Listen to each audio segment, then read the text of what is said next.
contar con la presencia de ustedes. Agradecemos mucho el interés por nuestro coloquio. Este año el tema que vamos a tratar es actualidad en cambio climático, enfocado a las negociaciones internacionales por un lado y a los litigios climáticos por el otro. Tenemos que agradecer especialmente la presencia del ministro de Ambiente, el licenciado Adrián Peña, que gentilmente aceptó nuestra invitación para participar del evento y que tuvo la deferencia de tomarse un hueco en su apretada agenda para poder estar acá con nosotros, así que muchas gracias, ministra. Les cuento brevemente, mi nombre es Cristina Viñone, yo soy integrante de la Comisión de Derecho Ambiental del Colegio de Abogados y responsable del área de Derecho Ambiental del Estudio Ferrer. Vamos a organizar el evento en 4 módulos. En el primero va a haber unas palabras de apertura del presidente de la Comisión de Derecho Ambiental del Colegio de Abogados, el doctor Marcelo Cousillas. Luego vamos a darle la palabra a la presidenta del Colegio de Abogados, la doctora María Laura Capalvo, y luego le vamos a pedir al ministro que comparta con nosotros alguna de sus ideas, experiencias de la participación en la COP26 recientemente realizada, los planes, las políticas, los compromisos de Uruguay en esta materia. Completada esta primera parte de apertura del evento, vamos a tratar 3 subtemas. Las presentaciones van a estar a cargo de integrantes de la Comisión de Derecho Ambiental, que luego les presentaremos, y también y especialmente vamos a tener un módulo que va a ser presentado por la ingeniera Mariana Kasprick, que trabaja en el área, que trabaja en la Dirección Nacional de Cambio Climático del Ministerio de Ambiente, a quien también le agradecemos muy especialmente su participación en el evento. Como moción de orden, vamos a recibir las preguntas para todos los participantes a través del chat. Les pedimos que planteen las preguntas por escrito en el chat y luego las transmitiremos a los expositores al final del evento. Aquellas preguntas que, bueno, no tengamos tiempo de presentar públicamente, igualmente van a quedar registradas y van a ser respondidas en privado por el expositor que haya tratado el tema sobre el cual se plantea la pregunta. Así que, sin más, vamos a lo que todos vinimos a ver y escuchar. Le cedo la palabra entonces a Marcelo Cousillas. Gracias, muchas gracias Cristina. Buenas tardes a todos. Es un gusto reencontrarnos hoy en este 16º coloquio de Derecho Ambiental que organiza la Comisión de Derecho Ambiental del Colegio de Abogados del Uruguay. La verdad es que es un gusto que después de tantos años continuemos con esta práctica anual tan importante para el análisis y el desarrollo del derecho ambiental en nuestro país. A través del trabajo desinteresado, del trabajo, yo diría, militante, académico, pero también gremial, de un conjunto de personas que integran esta comisión, que representan distintos sectores del derecho, que participan en esta comisión desde su actividad privada como profesional, que participan en esta comisión desde su actividad pública, porque son asesores jurídicos de algún organismo del Estado, o porque participan como parte de un estudio jurídico o de una empresa, de una organización no gubernamental o de algún ámbito académico. Es decir, distintos profesionales que aman y se han volcado al derecho ambiental desde distintas perspectivas, pero unidos por el compromiso de proteger el ambiente. Hoy nos toca abordar un tema de suma actualidad. Todos hemos podido presenciar cómo la prensa se ha dedicado este año a la llamada COP26. Es más, parecería como que el cambio climático se ha adueñado de estas siglas COP, Conference of the Parties, Conferencia de las Partes, que en realidad pertenece a todos los acuerdos multilaterales de medio ambiente que existen y que generalmente contienen un organismo de este tipo en el que están representados todos sus miembros. Y a mí me parece muy oportuno que se haya elegido este tema y que la Comisión vuelque sus esfuerzos a este tema para mirarlo desde el punto de vista del derecho. Parecería que cuando nos anuncian acuerdos y cuando surgen declaraciones y cuando aparecen compromisos y muchas veces expresiones de buena voluntad, no queda claro en muchas oportunidades cuál es el contenido verdaderamente jurídico de esas declaraciones, de esos compromisos o de esos esfuerzos de voluntad. Por tanto, bienvenido sea una mirada que nos permita observar claramente cómo la norma está detrás de esas expresiones. Pero además, haciéndolo desde la perspectiva del derecho ambiental, porque de alguna manera también la COP26 nos ha mostrado cómo el tema cambio climático aborda, toca, alcanza todos los ámbitos del derecho ambiental. A veces creemos que estamos frente a una cuestión de gases o a una cuestión atmosférica, cuando en realidad quedan involucrados en los temas de cambio climático prácticamente todos los ámbitos del derecho ambiental. Por supuesto que los temas atinentes al agua o los temas relativos a la biodiversidad, por supuesto que aspectos financieros, económicos, de la agricultura, es decir, una oportunidad que tenemos a través de este coloquio de mirar el tema cambio climático desde el derecho y desde la amplitud del derecho ambiental. Quiero terminar agradeciendo nuevamente a todos los miembros de la comisión el esfuerzo que hacen para organizar y participar de esta actividad.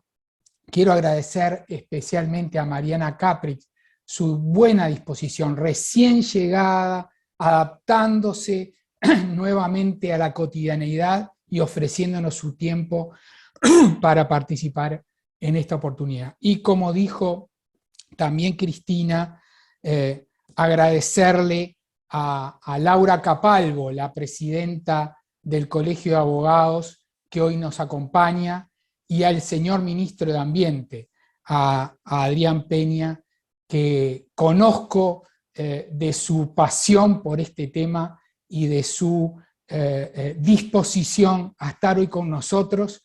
Cristina lo dijo, ha cambiado su agenda para poder acompañarnos. Así que muchas gracias y adelante. Muchas gracias, Marcelo. Bueno, le damos la palabra entonces a María Laura Capalvo, presidenta del Colegio de Abogados del Uruguay. Bueno, buenas tardes a todos. Es un verdadero placer para mí como presidenta del Colegio de Abogados del Uruguay y para el colegio en sí estar presente en este 16º Coloquio de Derecho Ambiental, donde exponen integrantes de la Comisión de Derecho Ambiental del colegio y nuestro ministro de Medio Ambiente, señor Adrián Peña.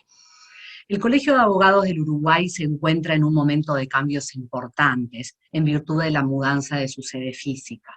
No sé si todos saben, pero hoy nos encontramos en Julio Herrera y Oves 1418, con salida a la calle y con 3 pisos para recibir a nuestros socios.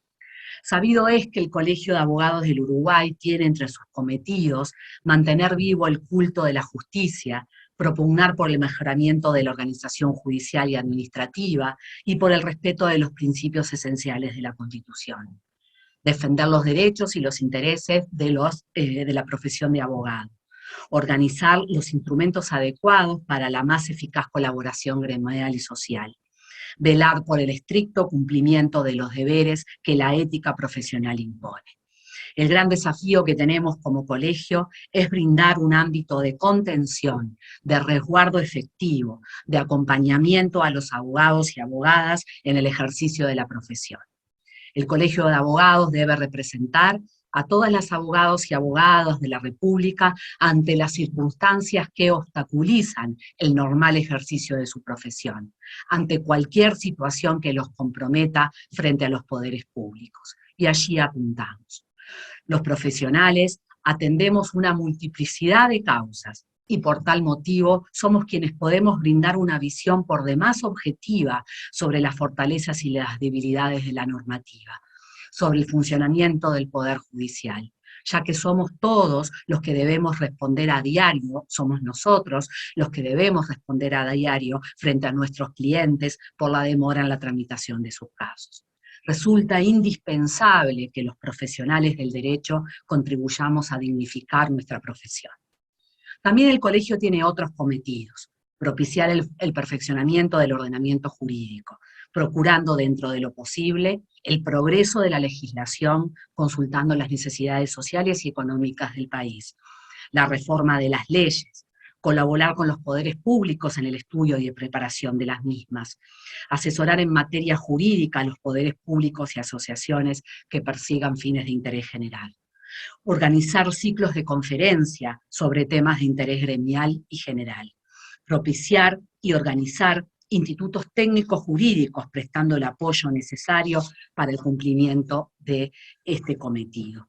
En este sentido, continuaremos involucrados con la capacitación permanente en temas de derecho a través de nuestras comisiones, y en este caso, de la Comisión de Derecho Ambiental, cuya presidencia la ejerce el doctor Marcelo Cousillas. Comisión de resonada tenacidad en su funcionamiento y de una excelentísima producción de estudios especializados en la materia. Agradecer entonces a la Comisión de Derecho Ambiental en pleno, y mis felicitaciones, y al Ministro de Medio Ambiente y demás integrantes del Ministerio por esta instancia, y sobre todo a las autoridades gubernamentales involucradas en la ratificación del Acuerdo de Escazú, ya que es el primer tratado ambiental de América Latina y el Caribe, cuyo objetivo, según surge de su artículo primero, y me permito leer, es garantizar la implementación plena y efectiva en América Latina y en el Caribe de los derechos de acceso a la información ambiental, participación pública en los procesos de toma de decisiones ambientales, acceso a la justicia en asuntos ambientales, así como la creación y el fortalecimiento de las capacidades y la cooperación, contribuyendo a la protección del derecho de cada persona, de las generaciones presentes y futuras, y a vivir en un medio ambiente sano y al desarrollo sostenible. Muchas gracias y éxitos en este coloquio. Muchas gracias, María Laura, por tus palabras. Y bueno, ahora sí le damos la palabra entonces al licenciado Adrián Peña, ministro de Ambiente. Muchas gracias, doctora. Bueno, muy buenas tardes y el agradecimiento por la invitación. Le saludo a la presidenta del colegio, al presidente de la Comisión de Ambiente, al doctor Marcelo Cousillas. Es un gusto para mí poder participar de esta instancia, y primero y antes de referirme al tema concreto para el que me han convocado, que es brevemente reseñar un poco la experiencia de Uruguay en el ámbito de la última cumbre. Bueno, agradecer y poner en valor el trabajo de esta comisión, ¿verdad? Creo que de las cosas bien importantes, tratar de estar a la vanguardia en estos temas, de irnos ayornando, de irnos adelantando a las transformaciones que se van dando en el mundo, en una construcción permanente, ¿verdad? Y bueno, de allí el derecho obviamente debe ir estando atento a estas transformaciones, a estos cambios y a los diferentes compromisos y a las consecuencias de los mismos, tanto dentro del país como fuera. Me parece que esto es bien relevante.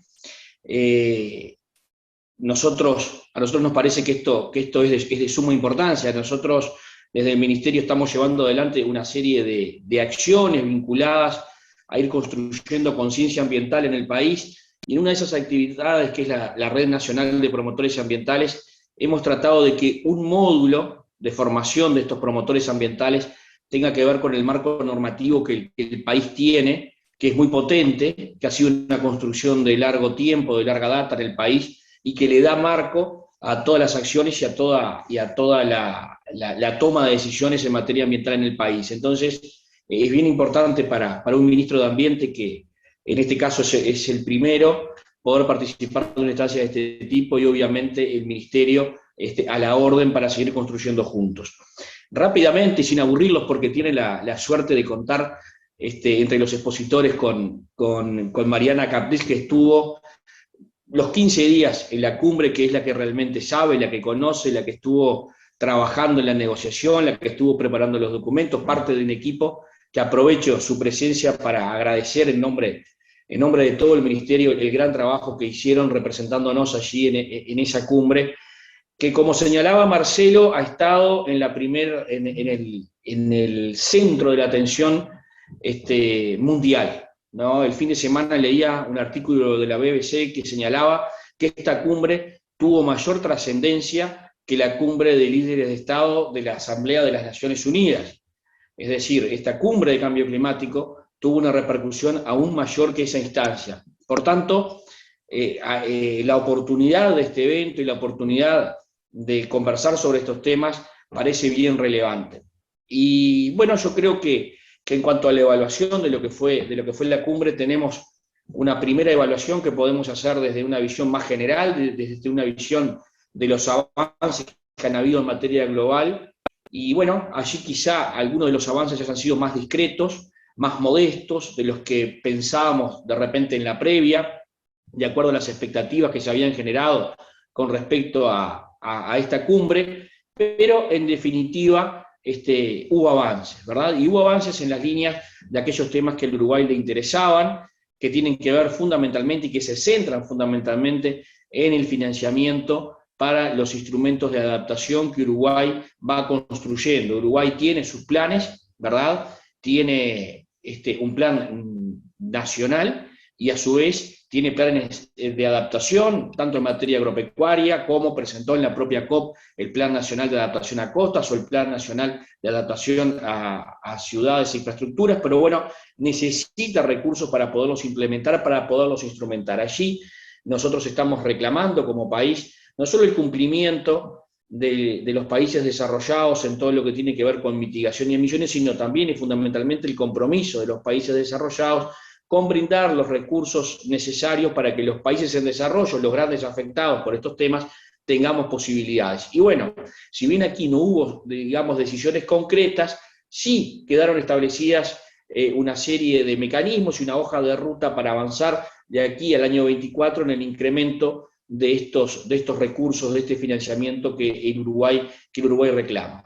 Entonces, en términos generales, creemos que hubo avances, y esto es importante porque cuando hablamos de estos ámbitos que son multilaterales y que Uruguay mucho los defiende, porque es la oportunidad que tiene un país como el nuestro de poder participar en la toma de decisiones, bueno, las decisiones son por consenso y a veces los avances no son todos los significativos que uno aspira puedan ser. Sin embargo, creo que sería injusto decir que no fue una cumbre en la que se haya avanzado. Avances hubo y están allí a la vista. Por otro lado, creo que fue desde el punto de vista del Uruguay y de las cosas que se pudieron hacer mismo en la cumbre bastante positiva, que nos deja también un saldo positivo, alentador, en la medida que tuvimos muchas reuniones de tipo bilateral con ministros de Ambiente de otros países, donde generamos hojas de ruta también para avanzar, para colaborar en los diferentes ámbitos. Hubo allí instancias importantes, por ejemplo, con los organismos.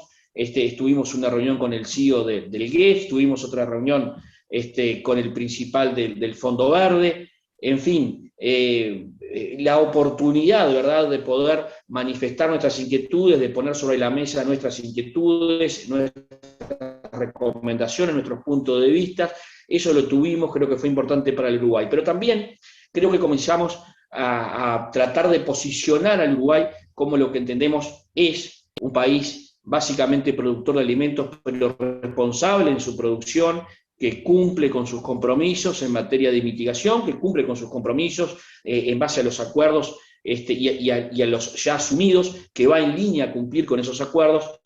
pero que además quiere poner en valor cómo hace las cosas y viene desarrollando toda una batería de acciones y de decisiones para poder demostrarle al mundo cómo lo hace. Creo que también la COP fue una oportunidad para poner al Uruguay, en la medida de nuestras posibilidades, en valor en cuanto a su proceder, a su forma de actuar y a cómo hace las cosas, y a poder mostrarse como un país que desde el punto de vista ambiental puede sin duda tener un rol de liderazgo en algunas cuestiones.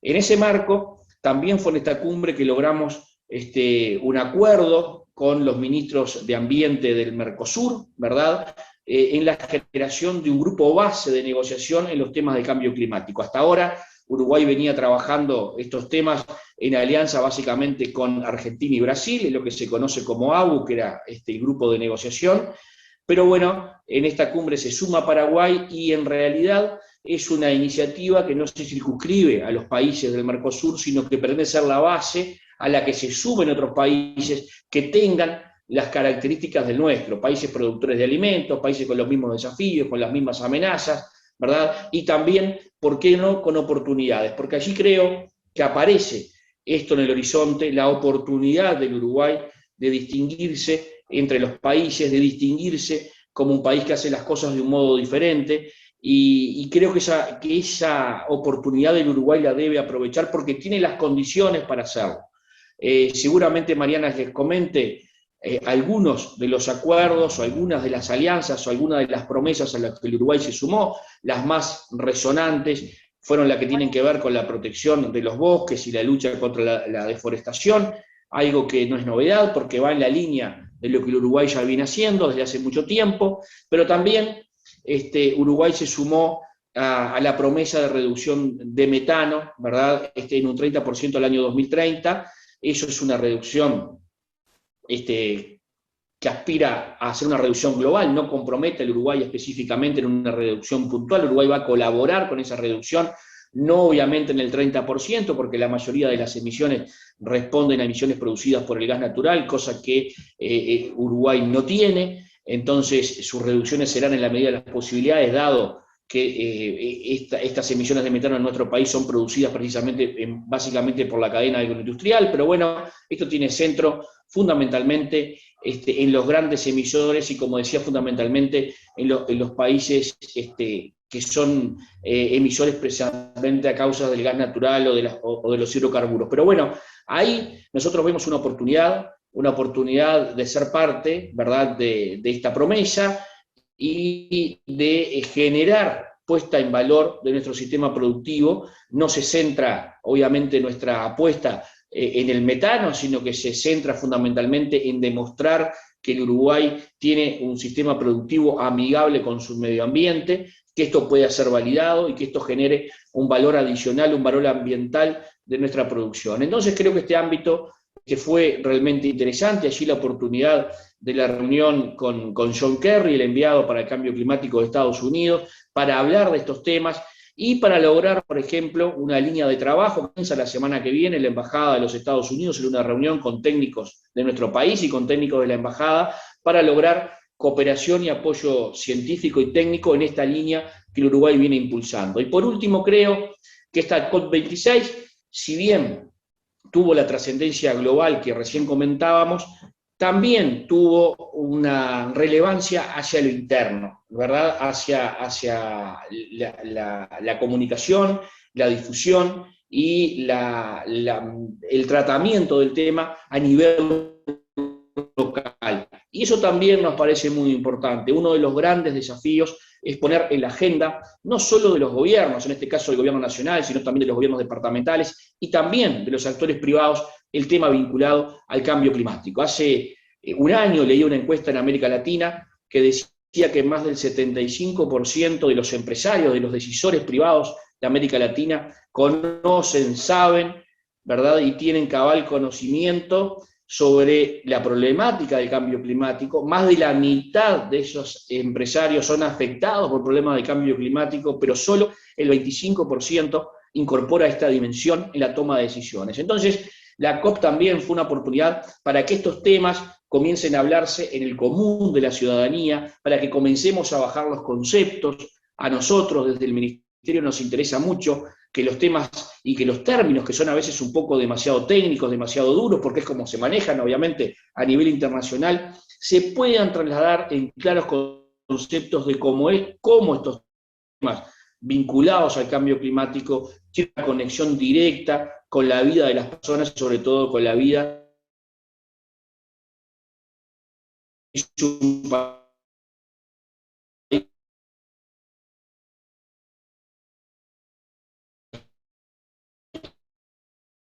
que tiene su vulnerabilidad por tratarse de un país con cadenas agroindustriales y sobre todo en aparecer en la agenda y que hablemos cada vez más de estos temas.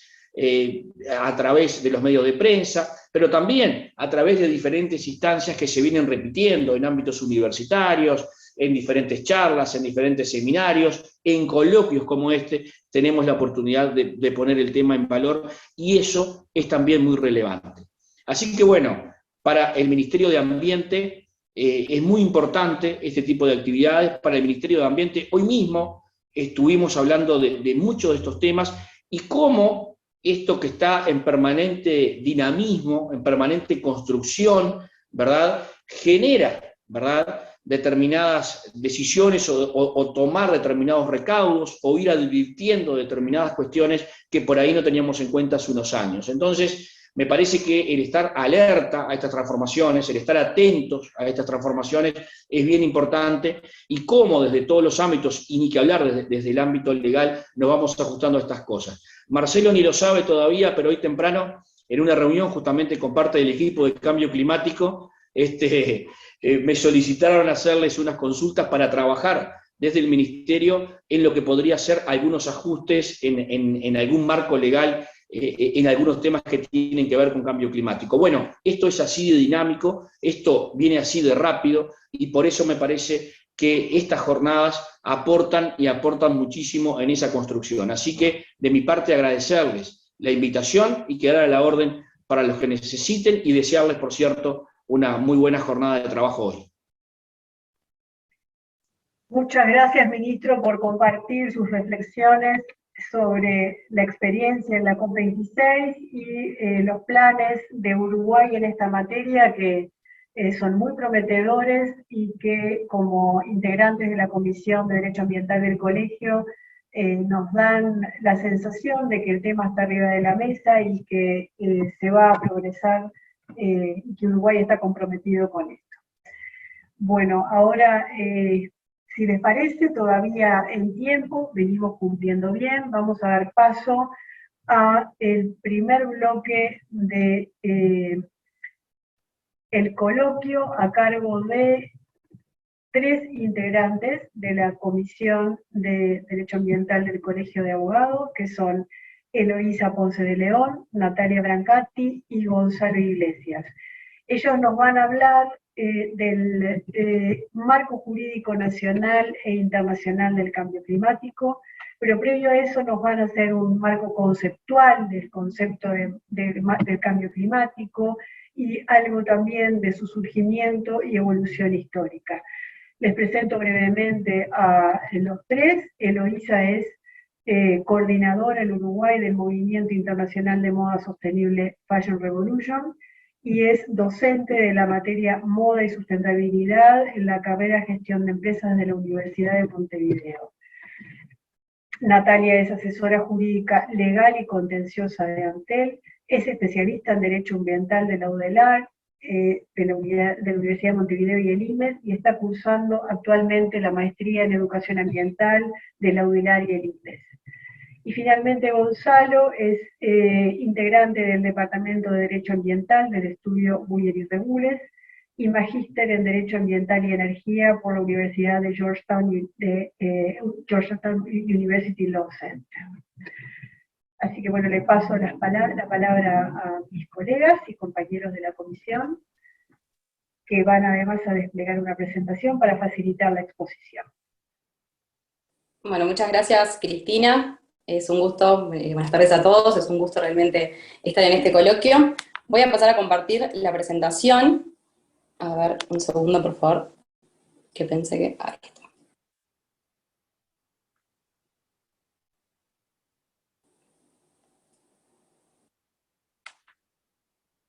Ustedes me confirman, por favor, cuando la vean. Está desplegada, Elo. Bueno, bárbaro. Bueno, la idea en este primer bloque, como dijo Cristina, es hablar un poco del marco jurídico nacional e internacional aplicable al cambio climático, pero antes bueno, de pasar algunos conceptos y del análisis más jurídico que va a hacer el doctor Iglesias, la idea es empezar con algunos datos históricos que tienen que ver con el cambio climático a nivel global la idea es de dividirlo en algunas advertencias e informes que se realizaron, y por otro lado, en algunas acciones que se llevaron a cabo, o que se llevan a cabo, en este camino por revertir los efectos del cambio climático. Empecemos entonces por definir cambio climático. Tomamos para eso la definición de la Convención Marco de las Naciones Unidas sobre Cambio Climático, que lo entiende como un cambio de clima atribuido directa o indirectamente a la actividad humana que altera la composición de la atmósfera mundial y que se suma a la variabilidad natural del clima observado durante periodos de tiempo comparables. Entonces, notamos, bueno, que se atribuye a la actividad humana cierto protagonismo en esta cuestión del cambio en el clima. Si bien es posible que las sociedades anteriores a la época industrial, a las sociedades industriales, alterasen la composición de la atmósfera lo suficiente como para afectar el clima, todavía hay cierto debate en cuánto puede haber sido el peso que esas actividades tuvieron o que esas sociedades tuvieron, y todavía es un tanto controversial y es objeto de debate. Entonces, a efectos de este coloquio, de esta charla, vamos a utilizar la primera revolución industrial, que se sucedió entre 1760 y 1840, como el punto clave, digamos, para esta cuestión de la actividad humana en la responsabilidad del cambio del clima.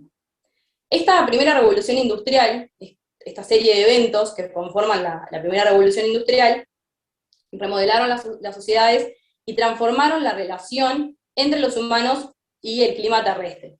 Esta industrialización causó una serie de crecientes oleadas de cambios económicos que, bueno, comienzan claramente por la propia revolución, se expandieron con el auge de un nuevo modelo de producción y consumo en el siglo XX, y luego se propagaron con la globalización de la industria a finales del siglo XX y principios del siglo XXI, cuando esta revolución que nace en Reino Unido, en Gran Bretaña, se expande por el mundo.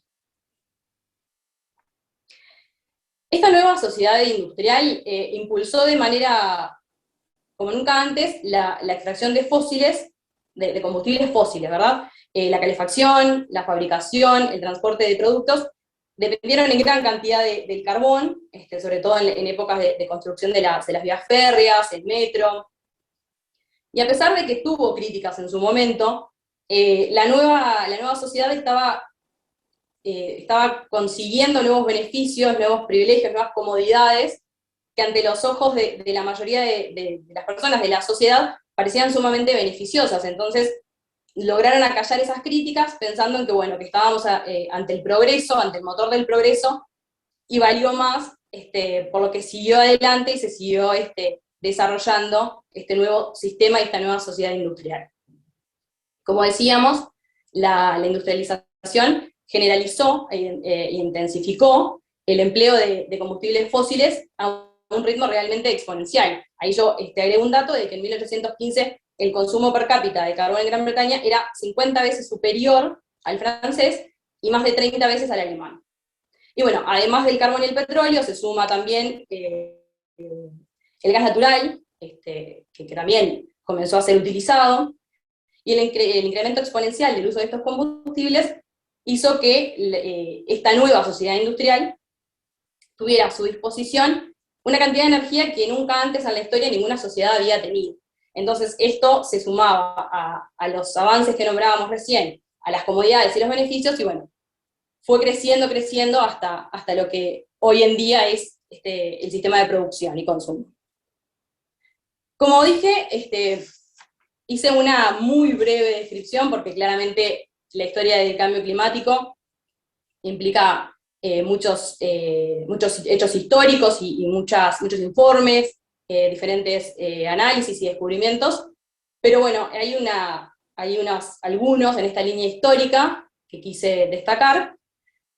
En el año 1895 se destaca la presencia, la figura de Svante Arrhenius, si alguien sabe sueco me corrige la pronunciación, pero que bueno, a este físico sueco, premio Nobel de Química, le debemos la investigación decisiva acerca del impacto de gases de efecto invernadero, y en 1904, si no me equivoco, en 1904, advirtió que el incremento del CO2 generado por la actividad industrial podía incrementar la temperatura de la atmósfera.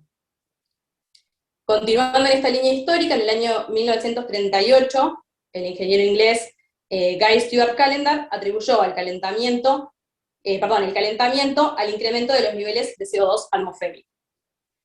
Y en el año 1972, en el Club de Roma, en realidad le solicita al Instituto Tecnológico de Massachusetts el informe Los límites del crecimiento.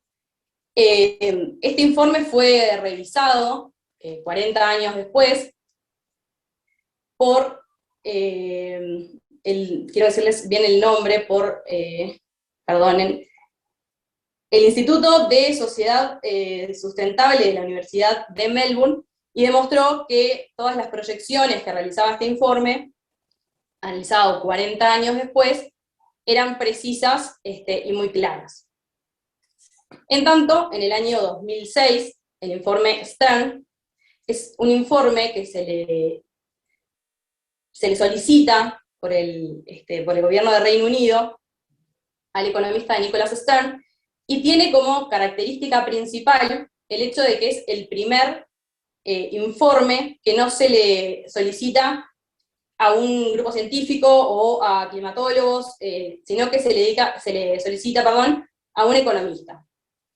Y lo que este informe decía, entre otras cosas, es que, disculpen que quiero decirles bien el número, es que sus principales conclusiones lo que afirman es que se necesitaba una inversión equivalente al 1% del PBI mundial, aunque después se hizo una revisión y elevó el cálculo a un 2%, para mitigar los efectos del cambio climático, y que en caso de no hacerse, dicha inversión le costaría al mundo una pérdida permanente de al menos un 5% del PBI global, pudiendo llegar incluso a un 20%.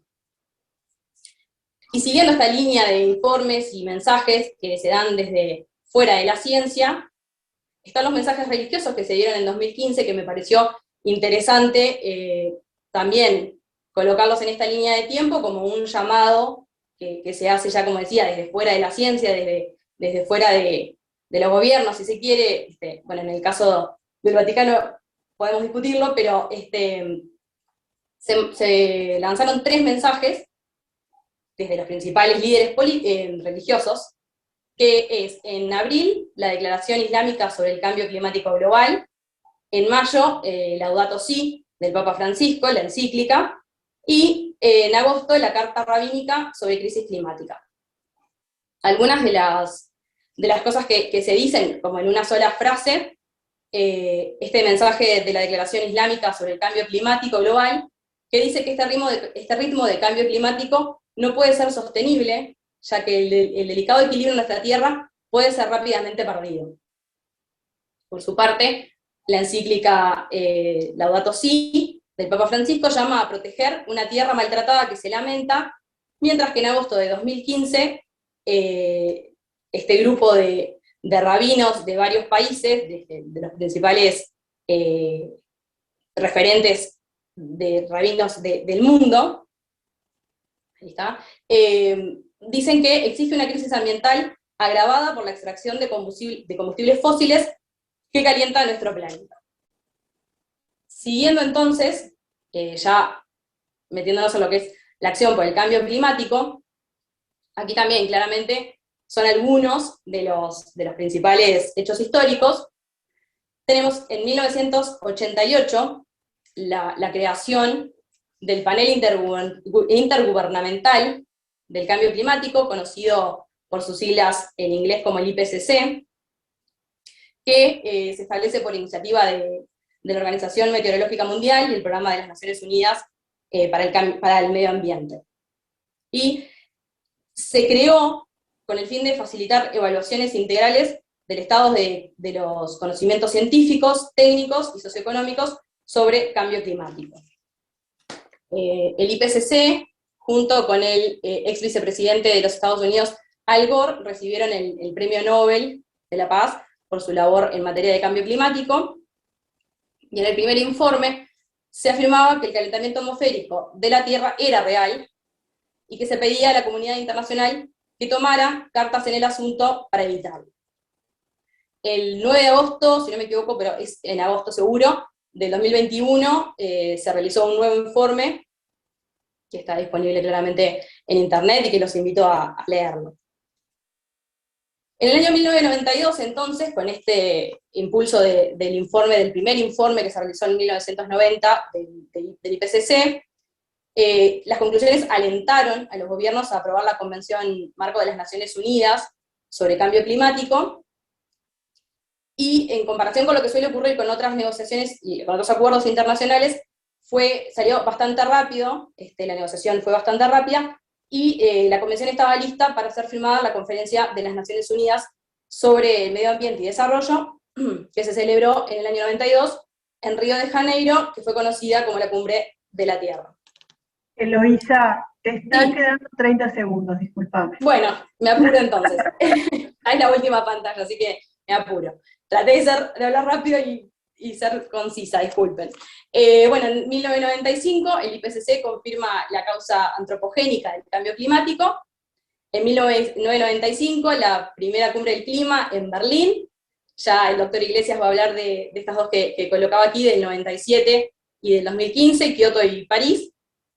Y en 2015, muchos tendrán conocimiento, se lanzaron los Objetivos de Desarrollo Sostenible, que si bien hay muchos que se relacionan con este tema, que se interrelacionan, destaco allí el número 13, que habla de adoptar medidas urgentes para combatir el cambio climático y sus efectos. Paso entonces la palabra a la doctora Brancati.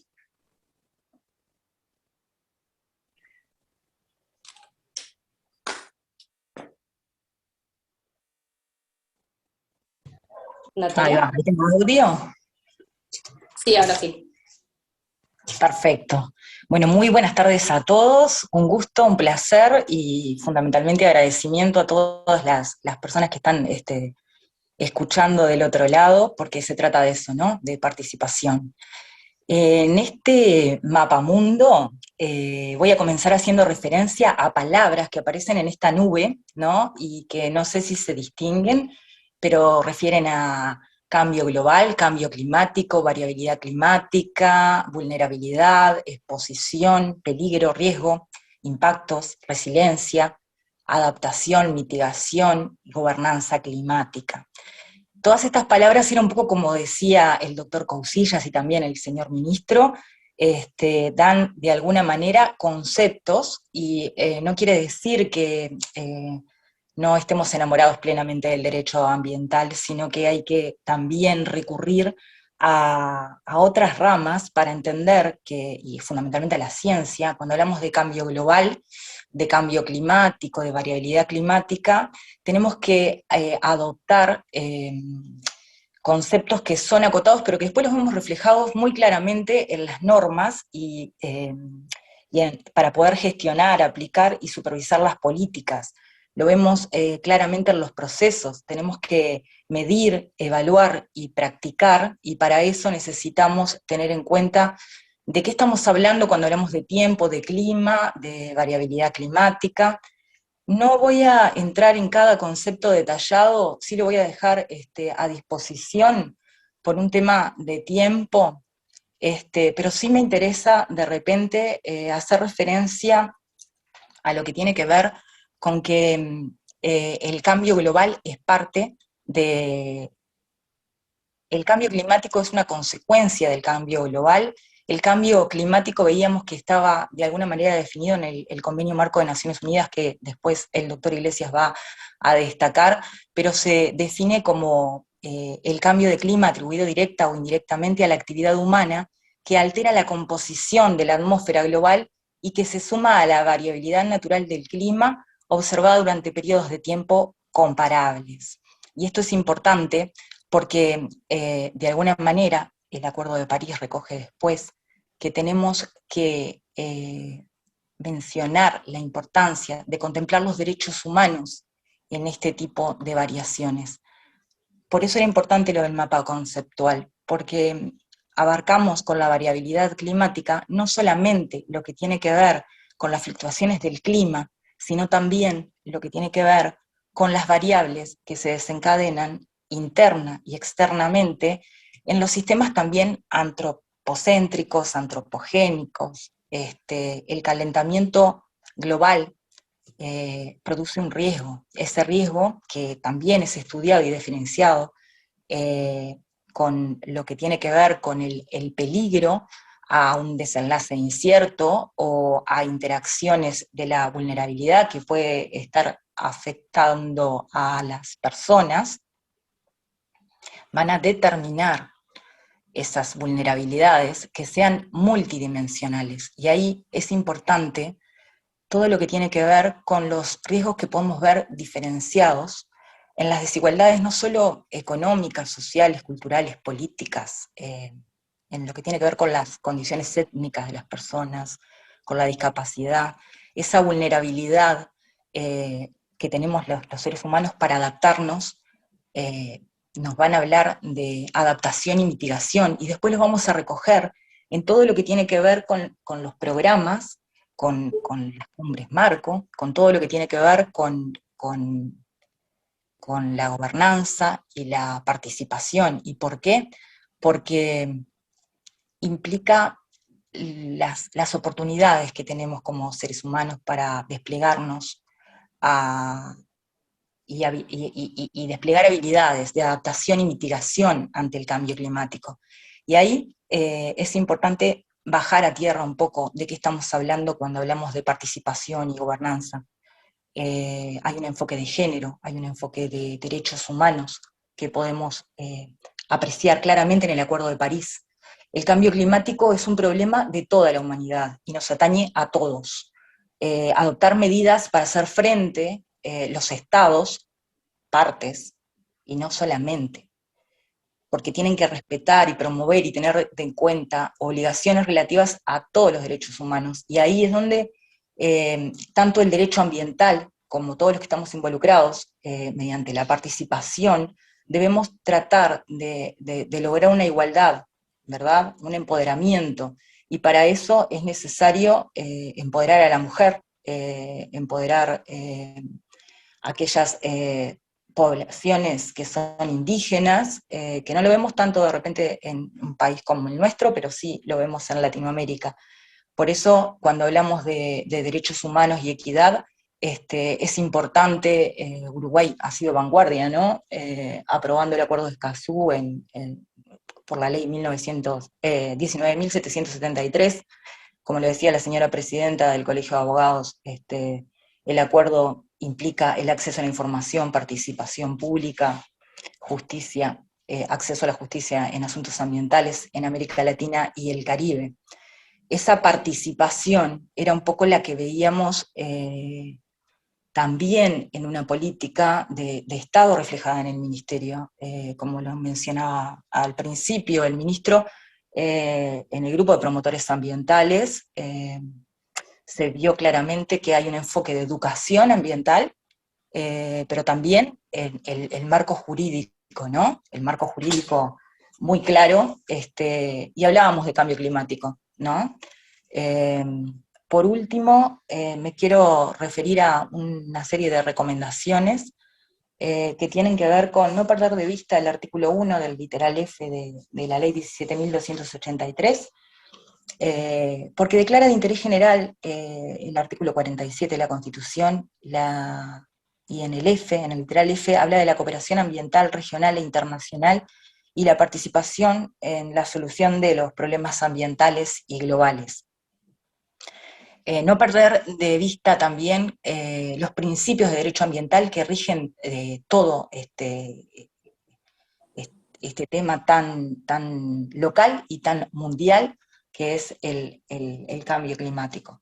Generar políticas de Estado que contemplen soluciones ecosistémicas y seguir trabajando con leyes que protejan al ambiente, que sean además sostenidos por tribunales competentes. Después vamos a ver que hay normativa en lo que tiene que ver con, y hay fallos importantes, el de Shell, el de Holanda, recientemente, que tienen que ver con los daños que se producen y cómo se puede mitigar y adaptar al tema del cambio climático. Por último, continuar avanzando en la jerarquización del derecho ambiental, ya que es transversal, como decía el doctor Cousillas, a todos los temas: acción, acceso a la información, participación, educación, el acceso a la justicia y todo lo que tiene que ver con las políticas públicas. El derecho ambiental es sumamente importante para esto. Por último, dejarles una frase, que es importante entender que el cambio climático en toda su complejidad es un problema ambiental que es multidimensional, está integrado lo social, lo cultural, lo ético, lo económico, lo político, y yo también diría, por supuesto, el tema del derecho ambiental ahí, como transversando todo. Muchísimas gracias. Gracias a vos, Natalia, a Eloísa también. Muy interesante el contexto histórico de Eloísa, tus reflexiones, Natalia, incluyendo el tema del cambio climático en conceptos más amplios y abarcativos. Le damos la palabra ahora a Gonzalo, que va a introducirnos rápidamente, por cuestiones de tiempo, lamentablemente estamos un poco apretados, en el marco jurídico nacional e internacional. Ya entramos más al hueso jurídico puro y duro. Así que adelante, Gonzalo, y muchas gracias. Perfecto, gracias, Cristina. Buenísimo. ¿Ven ahí la presentación? Perfecto.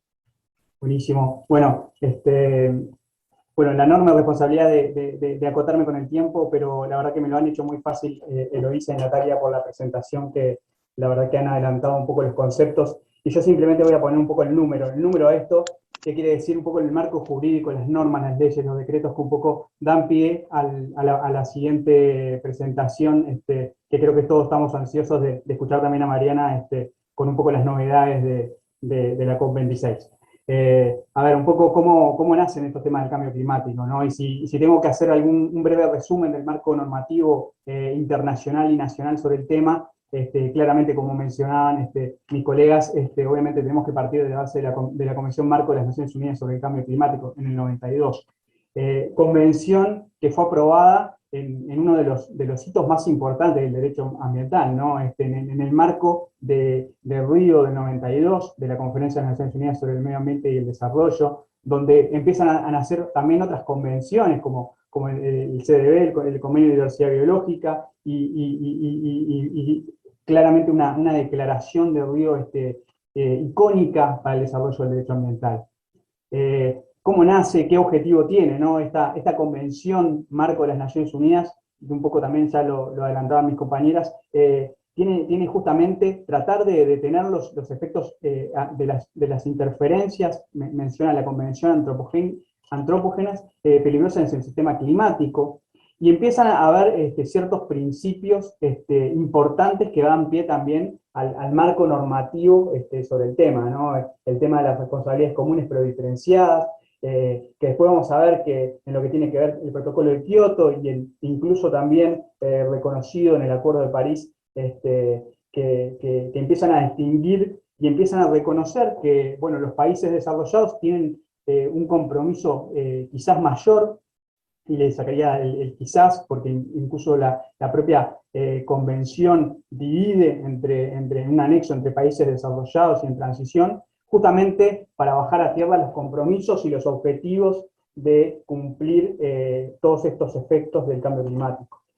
Y si tengo que hacer mención al marco jurídico nacional, intercalarlo justamente con estos compromisos internacionales que se van aprobando, que obviamente resaltar que Uruguay siempre ha sido parte, también algunas menciones breves, intercalando con la normativa nacional, ¿no? La propia Ley General del Ambiente, que da competencia al Ministerio de Ambiente como autoridad nacional justamente para asumir o aplicar la Convención Marco de las Naciones Unidas sobre el Cambio Climático, estableciendo medidas de mitigación de las causas y adaptación de las consecuencias, decreto de creación del Sistema Nacional de Respuesta al Cambio Climático, decreto de constitución de un grupo de trabajo de inventarios nacionales, como parte también de las obligaciones de la Convención Marco de las Naciones Unidas. Un pequeño paréntesis justamente con normativa nacional que va atada a estos compromisos que van haciendo, que Uruguay es parte y que ha aprobado. Luego de la Convención Marco de Naciones Unidas aparecen algunos protocolos o algunos instrumentos adicionales. El primero fue el protocolo de Kioto, donde también empiezan, bueno, más que nada resaltar también de vuelta que Uruguay lo aprobó, en este caso por la ley 7279, con objetivos claros de reducción de los efectos de los gases de efecto invernadero, con un anexo puntual donde se establecen compromisos por parte de los países industrializados justamente en reducir las emisiones de dióxido de carbono y bueno, que estuvo en vigencia con compromisos en lo que tiene que ver con el periodo de transición de compromisos del 2018, de 2008 al 2012. Mecanismos del protocolo de Kioto. Fue un protocolo que estableció diversos mecanismos que fueron puestos en práctica, muy vinculados a mecanismos de mercado, ¿no? Ya lo que tiene que ver con el comercio internacional de emisiones, mecanismo de desarrollo limpio, quizás uno de los más conocidos, ¿no? Bueno, y la aplicación conjunta. Todo este protocolo de Kioto después dio paso a una enmienda de Doha, que la verdad que fue una enmienda un poco de papel en el sentido de que establecía nuevas responsabilidades para las partes del anexo 1 del protocolo de Kioto, que habíamos dicho que estaba vinculado a los países más industrializados, pero la enmienda entró en vigor el 31 de diciembre de 2020, justamente cuando se vencía el segundo periodo de compromiso de las partes del anexo 1. Todo esto dio paso posteriormente al Acuerdo de París en el 2016, por supuesto de los más conocidos, porque se ha hecho un fuerte énfasis en la negociación y sobre todo porque empieza a desgranarse un poco el tema de las responsabilidades comunes y diferenciadas. Obviamente es un principio que se sigue reconociendo, pero aquí ya empiezan a haber, se empiezan a asumir obligaciones por todas las partes del Acuerdo de París. Ahora vamos a ver ejemplos concretos que prevé el acuerdo. Objetivos, obviamente, reforzar la aplicación de la Convención Marco y obviamente reforzar la respuesta al cambio climático como parte de ellos. Obviamente, de vuelta, resaltar, y por eso también intercalaba la normativa internacional con la nacional, en lo que tiene con la aprobación del Acuerdo de París por parte de Uruguay. Objetivos, y ahí también un poco el ministro también los había adelantado, en lo que tiene que ver con mantener el aumento de la temperatura media mundial muy por debajo de 2 grados Celsius con respecto a los niveles preindustriales, y proseguir los esfuerzos para limitar ese aumento de la temperatura a 1,5 con respecto a los niveles preindustriales, reconociendo que eso reduciría considerablemente los riesgos y los efectos del cambio climático. Y ahí un poco me paro en lo que había hecho mención Natalia, ¿no? Todo esto muy antropogénico y muy reconociendo todos los efectos que el ser humano viene generando por este modelo de desarrollo, que va generando aumentos en la temperatura media mundial. El Acuerdo de París se traza objetivos concretos de mantener el aumento de la temperatura muy por debajo y establecer metas concretas. Lo que tiene que ver con los principios, de nuevo, por supuesto, reconoce también el principio de responsabilidades comunes pero diferenciadas, que veníamos comentando en la Convención Marco, pero como decíamos, también establece metas concretas para todos los estados partes del acuerdo, ¿no? Y acá me voy a las contribuciones nacionales, donde el artículo 3 menciona que todos los países deben comunicar cada 5 años sus contribuciones de reducción de gases de efecto invernadero. Cada nueva contribución debe ser más ambiciosa que la anterior, entonces aquí aparece un concepto bien importante, ¿no? de cierta progresividad en mejorar lo que tiene que ver con las contribuciones que cada Estado parte comunica, y contribuciones que ya han sido comunicadas por gran parte de los países en lo que tiene que ver con las emisiones globales. En lo que tiene que ver, bueno, algunos artículos relevantes, y no me quiero extender mucho en esto, pero algunos aspectos claves de estas contribuciones determinadas a nivel nacional que comunican todas las partes del acuerdo, ¿no? Esta actualización periódica que se menciona cada 5 años, y justamente esta progresividad en lo que tiene que ver con la mejora de la contribución anterior. Y acá para ir cerrando y para ir dejando un poco, adelantando lo que va a dar el segundo panel de Mariana. También, otro hito importante en lo que tiene que ver a nivel nacional, lo que tiene que ver con la aprobación de la Política Nacional de Cambio Climático y de la primera contribución determinada a nivel nacional.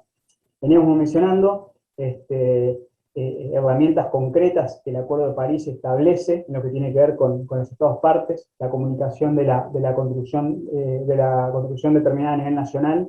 Uruguay, al tiempo que aprueba su política nacional de cambio climático por el decreto 310 del 017, aprueba también su primera contribución determinada a nivel nacional, los anexos 1 y 2 del decreto antes referido, y son justamente dos instrumentos concretos que también son icónicos en lo que tiene que ver con el desarrollo del marco jurídico en nuestro país. Breve mención, y no quiero adelantarme a lo que va a hablar Mariana en la próxima exposición, pero la Política Nacional de Cambio Climático tiene como objetivo justamente promover la adaptación y mitigación, dos conceptos claros y muy importantes en lo que tiene que ver con el cambio climático de nuestro país ante el desafío del cambio climático. Tiene un horizonte temporal del año 2050, y luego, en la primera contribución determinada a nivel nacional, se menciona justamente el objeto de cumplir con las disposiciones del Acuerdo de París, bajo justamente el marco de la Política Nacional de Cambio Climático. Bueno, por acá es lo mío, no me quiero extender, y antes que me saquen ya la amarilla, la dejo a Mariana. Muchas gracias. Excelente, Gonzalo. La verdad es que cumpliste sobradamente el desafío de poder comprimir tanta información en 8 o 10 minutos. Muchísimas gracias. Y además dejaste el tema planteado para que tome Mariana su presentación, mientras que ella va subiendo, compartiendo la pantalla con su PPT, yo la voy presentando. Mariana Kasprick es ingeniera química por la UDELAR. Hablábamos de la necesidad de la interdisciplinariedad en el derecho ambiental y el cambio climático. Bueno, acá está puesto en evidencia. Mariana, desde el año 2012, se desempeña como asesora técnica de cambio climático del Ministerio de Ambiente. Es responsable de la coordinación técnica y articulación de los proyectos de cambio climático que lleva adelante la Dirección Nacional de Cambio Climático, financiados con cooperación internacional, e integra la delegación nacional que participa en las negociaciones internacionales sobre el cambio climático. Justamente por esta última razón, además de por las anteriores, es que, como había mencionado el ministro, estuvo trabajando, fue delegada uruguaya en la COP26 y trabajó directamente el proceso de negociación internacional durante los casi 15 días que se llevaron adelante de la COP en Glasgow. Así que para nosotros es un gusto, un honor poder tener, un privilegio poder tener a Mariana para que nos cuente tan de primera mano los resultados de las negociaciones en la COP26 y la Política Nacional de Cambio Climático, que es el tema que nos va a presentar. Así que Mariana, muchas gracias. Te escuchamos. Bueno, buenas noches, muchas gracias por la presentación, por la invitación por parte del Colegio de Abogados del Uruguay, y también gracias a los expositores anteriores que que me facilitaron lo que va a ser mi presentación.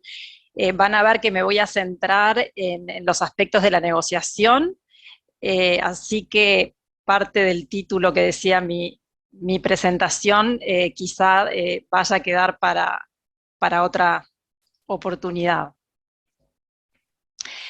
Bueno, como comentaban, durante más de 2 semanas, del 29 de octubre al 13 de noviembre, se desarrollaron varias reuniones que son paralelas, que se conocen como COP26. Y en realidad la COP, que es la conferencia de las partes ante la Convención Marco de Naciones Unidas sobre el Cambio Climático, es una de las reuniones que se dan. En paralelo se da lo que ahí figura como CMP, que es la conferencia de las partes en calidad de reunión de las partes del Protocolo de Kioto, la CMA3, que es también la conferencia de las partes, pero en el marco del Acuerdo de París. Después se dan también en paralelo las reuniones de 2 órganos subsidiarios de la Convención y del Protocolo y del Acuerdo de París, que es el órgano subsidiario de asesoramiento científico y tecnológico, y el SBI, que es el órgano subsidiario de implementación. A esto se le agrega los días previos de estas reuniones, las reuniones preparatorias se les llaman, que son de los diferentes grupos de negociación. Uruguay integra el grupo del G77 más China, que nuclea a todos los países en desarrollo. A su vez, este grupo tiene diferentes subgrupos por regiones o por intereses productivos, y como mencionó el ministro, Uruguay en muchos de los temas los negocia junto a Argentina y Brasil, grupo ABU, conocido en lo que es cambio climático, y recientemente se incorpora Paraguay también para negociar de forma conjunta también algunos temas. Durante la segunda semana de reuniones, como sucede todos los años, se da el segmento de alto nivel, que es un segmento de entre 2 y 3 días, en los que participan ministros de ambiente. Eso sucedió en esta oportunidad. Y lo que no es habitual, pero en esta reunión se organizó así, es un segmento, una cumbre de jefes de Estado. Esos fueron los 2 primeros días de reunión y participaron una cantidad importante de presidentes y jefes de Estado. ¿Por qué se organizó esto? Porque esta era una reunión con mucha expectativa. Por un lado, el año pasado no se pudo realizar esta reunión por motivos de la pandemia, entonces se quería destacar y darle la mayor visibilidad posible a esta reunión en la que se esperaban decisiones y poder terminar trabajos que quedaban pendientes desde el 2019, que fue la última COP. Y como dijo el señor ministro, en términos generales, entendemos que fue una buena reunión con muchos resultados, quizá algunos, también como dijo el ministro, discretos, pero es muy difícil llegar a acuerdos que cuenten con el consenso de todas las partes. Todas las decisiones se toman por consenso, entonces de ahí que tiene que haber un balance y tienen que ser decisiones que todos podamos llevarlas. Entonces, quizá nos hubiese gustado que en algunos temas las decisiones fuesen más contundentes, pero creo que lo positivo es que hubo decisiones. Algunos temas que en la COP anterior, que fue en 2019 en Madrid, no lograron los acuerdos necesarios para adoptarse decisiones, en esta reunión sí las hubo. Entonces, coincido totalmente con que el resultado es positivo. Una de los, creo que de los temas que más sonó o se escuchó a nivel de medios es que se adoptó el Pacto Climático de Glasgow. Y bueno, ¿qué es el Pacto Climático de Glasgow? No es un nuevo acuerdo, no es un nuevo protocolo, es un conjunto, son 3 decisiones, una decisión en el marco de la Convención, otra decisión en el marco del Protocolo de Kioto y otra decisión en el marco del Acuerdo de París, que son decisiones, ahí yo puse generales, en inglés le llaman las cover decisions, como las decisiones previas que luego le dan marco a todas las decisiones más específicas. El proceso que permitió llegar a estas decisiones fue liderado por el equipo de la presidencia de la COP, por el Reino Unido, a través de varias instancias de reuniones, de grupos de contacto, con la participación de todas las partes, consultas informales y también reuniones bilaterales entre la presidencia y los diferentes grupos y subgrupos de negociación. La primera reunión de este proceso, los países planteamos qué temas entendíamos que deberían incluirse en estas decisiones que después se bautizaron con Pacto Climático de Glasgow. Y se pueden imaginar que era una lista para Papá Noel. Todos los deseos estaban incluidos en esa lista. Entonces, la presidencia tuvo que ir depurando esa lista y alcanzando los acuerdos y consensos necesarios para que pudiésemos tener las 3 decisiones que se obtuvieron. Entonces fueron evolucionando. El primer documento que presentaron era un documento con viñetas, eran hojas de viñetas, luego los agruparon por temas, y bueno, finalmente surgieron las decisiones.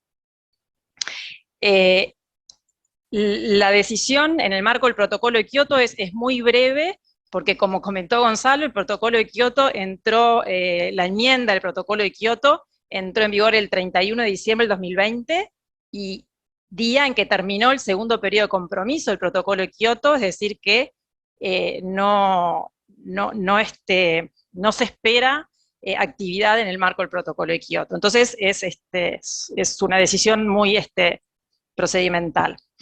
Y luego las otras 2 decisiones, cada una contiene diferentes secciones, que son las que yo listo ahí, tienen un preámbulo cada una, hay algunos párrafos que coinciden, y después tienen una sección de ciencia, otra de adaptación, otra de financiamiento para la adaptación, mitigación, medios de implementación, esto se refiere a financiamiento, transferencia de tecnologías y desarrollo de capacidades para adaptarnos y mitigar el cambio climático, otra sección de daños y pérdidas, otra de implementación y otra de colaboración. De este listado marqué en negritas adaptación y financiamiento para la adaptación, porque no es menor que estén ubicadas antes que mitigación. Si uno mira las otras decisiones y el Acuerdo de París, mitigación aparece como siempre en primer lugar, porque es real que si no mitigamos, no hay adaptación que vaya a ser suficiente, pero en este Pacto Climático de Glasgow se privilegió, se ubicó en primer lugar la adaptación y el financiamiento para esa adaptación, lo cual es una señal súper positiva de que finalmente se le está dando la importancia que requiere. Después, en la sección de colaboración, ahí tal vez comentar que se incluyen unos párrafos en los que se enfatiza la importancia de la participación de jóvenes en los procesos de toma de decisión vinculados con cambio climático, también en la participación de las mujeres y de los pueblos, las poblaciones indígenas, comunidades indígenas. Eso está incluido en lo que es colaboración. Para que tengan una idea, todas estas secciones, en una de las decisiones hablamos de unos 97 párrafos y en la otra de 70 párrafos, es decir, son decisiones con mucho contenido. Algunos de los elementos que les traje para comentarles o para destacar de los más de, no sé, de los casi 180 párrafos que contienen las dos decisiones es, en primer lugar, se incluyó la referencia a el límite de 1.5 grados Celsius, o sea, la necesidad de limitar el aumento de la temperatura a 1.5. Y eso es sumamente relevante, porque un aumento por encima de eso, los impactos son irreversibles en muchos sectores, y además es una señal de atención, de alerta, porque hoy en día hay un estudio que lo que hace es, considera de forma global todas las contribuciones nacionales determinadas a nivel nacional, o sea, lo que cada país puso sobre la mesa en línea con el Acuerdo de París, es decir, los esfuerzos que cada país de forma voluntaria y definido según sus circunstancias, qué esfuerzos va a hacer en términos de mitigación y de adaptación. Y si y el grupo de expertos que sumó todas esas contribuciones, esos esfuerzos lo que harían es que la temperatura aumentase 2,7 grados, lo cual es sumamente peligroso para el sistema que conocemos hoy en día. Entonces, esa referencia es un llamado de atención, recordar de la importancia de seguir aumentando la ambición en los esfuerzos. Luego se hace referencia por primera vez también a la necesidad de reducir la generación de energía a partir de carbón y los subsidios a los combustibles fósiles. También esto desde que se planteó la idea esta hasta lo que resultó fue evolucionando, porque inicialmente lo que se quería era que la decisión contuviese una referencia a eliminar la generación de energía a partir de carbón, pero bueno, China, India no podían permitir eso, y bueno, terminó en algo un poco más suave, pero entendemos que es importante. Importante también que se insta a los países desarrollados a que dupliquen su financiamiento para adaptación. Hay un acuerdo de que los países desarrollados deben aportar 100.000 millones de dólares al año entre el 2020 y el 2025. En el 2019 ese aporte fue de 70 millones, no se llegó. Pero además de que no se llegó, no hay un balance entre fondos dedicados a mitigación y adaptación. Creo que eran alrededor de 50 millones que se destinaron a mitigación y 20 millones a adaptación. Entonces, aquí lo que se resalta es eso, la necesidad de incrementar el financiamiento, particularmente para adaptación. Luego, también se le solicita a las partes que presenten sus estrategias climáticas de largo plazo, a más tardar en noviembre del 2022. Uruguay está en el proceso, finalizando este proceso de presentación de su estrategia climática. La estrategia estuvo en un periodo de consulta a través del sitio web del Ministerio de Ambiente, que cerró la semana pasada, creo que fue hace 10 días, y ahora se están considerando los comentarios recibidos de diferentes actores para poder presentar ante la Convención esta estrategia climática, que es con un Horizonte al 2050. También se le solicita a las partes que comuniquen sus contribuciones determinadas a nivel nacional, nuevas o actualizadas, antes de noviembre del año próximo. Y aquí también Uruguay tiene planificado actualizar su NDC, presentar su segunda NDC en el correr del próximo año. Y luego también se establece una mesa ministerial sobre ambición climática pre-2030, que es lo que se necesita para poder mantener vivo, como decían en la COP, el 1,5 grados Celsius. Se establece un diálogo vinculado a daños y pérdidas. Acá es un tema muy demandado por los países en desarrollo, en particular las islas, y acá se intentó crear un fondo específico para daños y pérdidas. Eso no sucedió en esta COP, pero se estableció este diálogo que va a dar el marco para que en un futuro se pueda crear ese fondo específico. Y también se establece un diálogo para fortalecer la acción climática vinculada a los océanos. El tema de océanos y cambio climático fue un tema de la COP anterior, que si bien fue en Madrid, fue presidida por Chile, y fue un tema introducido por Chile. Mariana, todo eso sí, ¿cuánto me queda? Para que te puedas ir organizando y tendríamos unos 3, 4 minutitos más. Perfecto, perfecto. Todo lo que les comenté hasta ahora tiene que ver con el pacto de Glasgow, pero además del pacto de Glasgow, se trabajó en terminar lo que se llama el Paris Rulebook, o el libro de reglas del Acuerdo de París, que había algunos temas que no se habían podido definir en Madrid porque no había habido acuerdo, y bueno, en esta reunión sí se pudieron definir, y eso es sumamente positivo, porque ahora sí estamos en condiciones de implementar totalmente el Acuerdo de París, y eso tiene que ver con cuestiones de transparencia, que es la forma en que los países vamos a mostrar a la comunidad internacional cómo estamos cumpliendo las contribuciones nacionales que nos planteamos. Entonces, bueno, este tema se pudo cerrar. Después también se acordó sobre los plazos, el marco para presentar las NDCs, y también hubo acuerdo en eso, que también es un tema importante.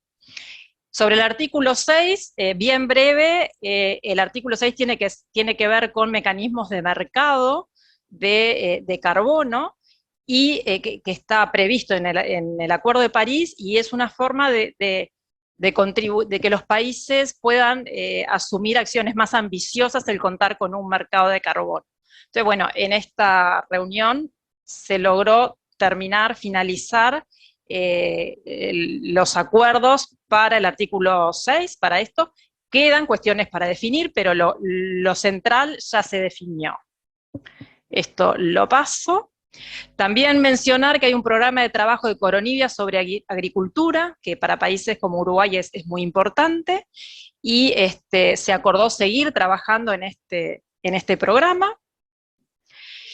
Y acá lo que tenía son un par de iniciativas en las que Uruguay adhirió, que ya las comentó el ministro anteriormente, la que tiene que ver con bosques, la que tiene que ver con metano, y también resaltar que estuvo en la prensa una declaración conjunta entre Estados Unidos y China para cooperar en los próximos años en cambio climático.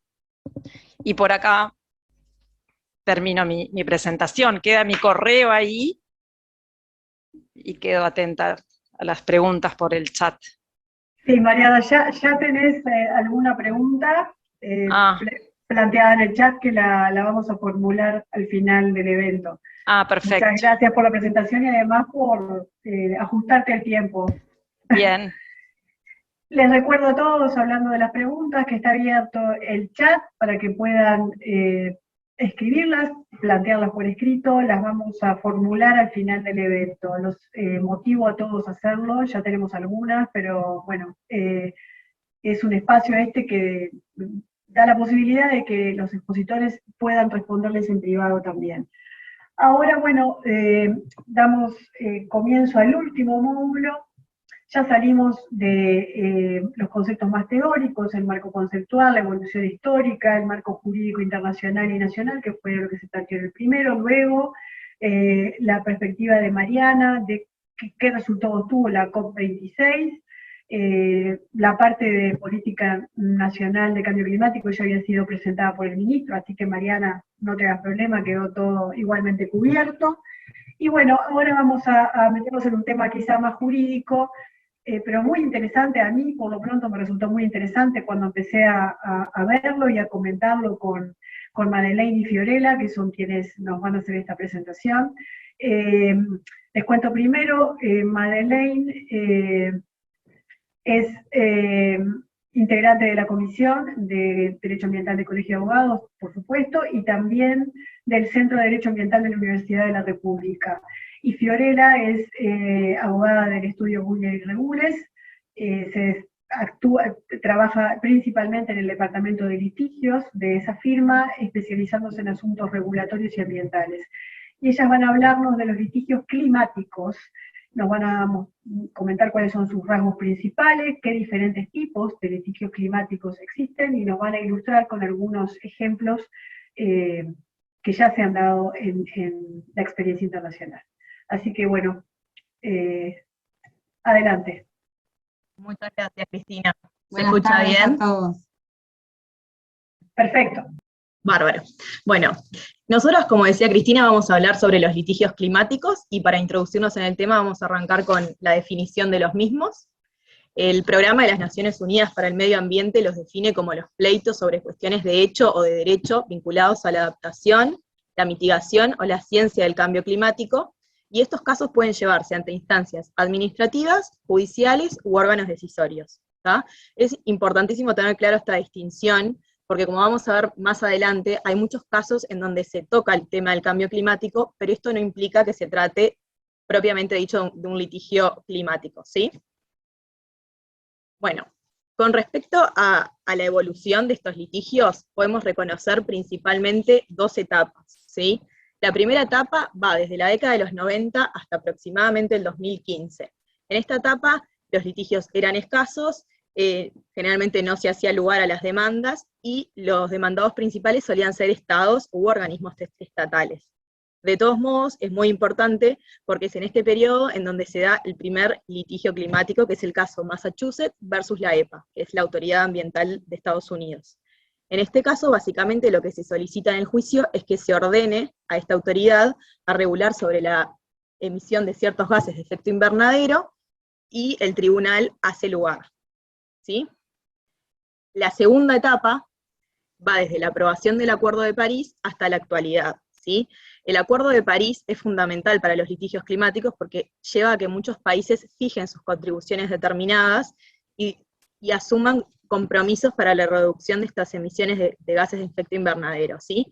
Y esto lo que da pie es al crecimiento exponencial de estos casos, y a que se produzcan nuevos tipos, donde hay nuevos demandados, muchas más jurisdicciones se unen, y afortunadamente se hace lugar a muchos más casos. En la imagen que tenemos en pantalla se refleja este aumento exponencial, porque, por ejemplo, en 2017 hubieron 884 casos, ¿sí? Y en el 2020 hubo 1.550, o sea, casi que se duplicaron, ¿tá? Con respecto a la jurisdicción, generalmente la gran mayoría, casi un 75%, se dan en Estados Unidos, pero de todos modos, cada vez más son los países en donde se están desarrollando estos tipos de litigios, ¿sí? Ahora sigue Made. Bueno, vamos a tratar para abordar el universo. Made, se te escucha mal. Ah, ¿sí? Sí, Ahí está mejor. Me acerco a la computadora de Fiorella, que Sí, por estamos favor. en un lugar físico. Pero las dos con la vacuna de COVID, así que quédense tranquilos. Bueno, les decía que para abordar el universo de litigios climáticos, lo primero que deberíamos hacer es delimitarlo. Y para ello vamos a dividirlo en dos grandes grupos. Uno son los litigios que tienen por objeto... Madre, se te sigue recortando, ¿no puedes ponerte un poco más cerca? Sí, por supuesto. Ahí está, perfecto. Les decía que uno son los litigios que tienen por objeto el clima en sí. Se entendió que los voy a dividir en dos. Los casos que tienen contenido climático expresamente vinculados a la regulación internacional o nacional de cambio climático, porque las partes así lo han planteado o el tribunal así lo define. Y en este grupo, voy a poner el ejemplo paradigmático del caso Urgenda contra Países Bajos, que muchos de ustedes lo deben de conocer. Este caso fue iniciado por la ONG Urgenda en el 2015, en representación de casi 900 ciudadanos holandeses contra el gobierno de Holanda. Lo que estaban haciendo era cuestionando precisamente esta falta de ambición de la política de gobierno en la lucha contra el cambio climático, y en particular la reducción de emisiones. Este es un caso que se presenta antes del Acuerdo de París, hay que tenerlo en cuenta eso porque fue previo a la COP21. De todos modos, el gobierno holandés había asumido compromisos internacionales de reducción de la mitigación en un 17% antes de 2020. Y ese compromiso era insuficiente para cumplir con la justa contribución del Estado, en virtud de ¿qué? Del objetivo de Naciones Unidas de mantener los aumentos de temperatura global dentro de los 2 grados, porque como ya hablamos, esto se viene planteando previo al Acuerdo de París. Entonces, el tribunal efectivamente juzgó que las metas de reducción de emisiones que había alcanzado el gobierno hasta el momento eran insuficientes, y que sí o sí tenían que alcanzar el 25% en 2020 con respecto a los niveles de emisión del 90. La argumentación del caso, esto es importante porque lo vamos a desarrollar también después, estuvo basada en derechos fundamentales recogidos en el Convenio Europeo para la Protección de los Derechos Humanos, específicamente el artículo 2 y el 8, del cual deriva el deber de cuidado. Esto muchos litigios también lo toman, el tema del deber de cuidado, así que ténganlo en mente. Y derechos que protegen la vida, el principio de precaución, el principio de sostenibilidad, consagrados tanto en la Convención Marco de Cambio Climático como en la Política Climática Europea.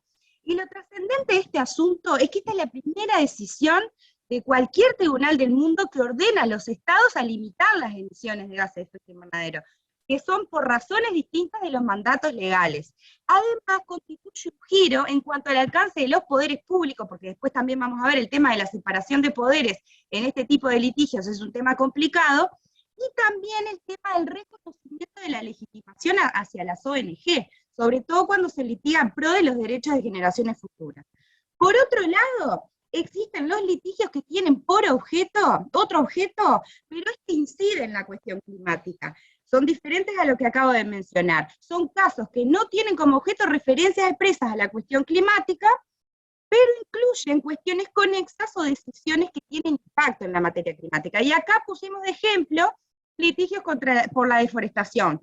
Otro caso que deben de conocer, me imagino, es el caso de la Amazonía colombiana, que es muy interesante desde distintos puntos de vista. La ONG de Justicia y 25 jóvenes de entre 7 y 26 años demandaron a varios organismos del gobierno colombiano para hacer valer los derechos a un medio ambiente saludable. Entre los puntos que nombraban, que se manifestaban, eran el derecho a la vida, la salud, la alimentación, el agua, y los demandantes alegaban que el objeto de la pretensión era que la deforestación de la Amazonía amenazaba esos derechos fundamentales, y alegaban el fracaso del gobierno para reducir esa forestación. Entonces la Corte Suprema, en el 2018, reconoce que los derechos fundamentales de la vida, la salud, la subsistencia mínima, libertad, dignidad humana, están sustancialmente vinculados y determinados por el medio ambiente y el ecosistema. Y miren esto qué interesante, reconoció a la Amazonía colombiana también como sujeto de derechos, que si bien no es objeto de la presentación, es un tema muy interesante. Declara que la Amazonía colombiana tiene derecho a la protección, conservación, mantenimiento y restauración. ¿Y qué hace la Corte? Ordena al gobierno formular e implementar planes de acción para abordar la deforestación en el Amazonas. Además señala que estamos ante un perjuicio eminente, grave, porque la deforestación provoca las emisiones de dióxido de carbono hacia la atmósfera, produciendo el efecto invernadero, el cual transforma y fragmenta ecosistemas y altera el recurso híbrido. Acá vemos la conexión que tiene con el cambio climático. En la tutela a los niños y jóvenes, que también es muy interesante, señalaron que las futuras generaciones serán quienes padecerán los peores efectos del cambio climático. Y por eso exigen no solo que el gobierno frene esa deforestación, sino que garantice también la participación en la construcción de un plan para lograr este objetivo. Ya vemos, como decía Mariana, que en esta COP se manifestó el tema de la participación de los jóvenes. Desde el 2015 también se estaba solicitando a nivel jurisdiccional. Bueno, y pasamos. Una de las clasificaciones... Perdón. Uy.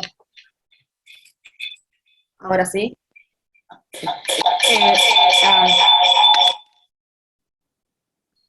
Hay que apagar uno de los dos micrófonos. Sí, ya.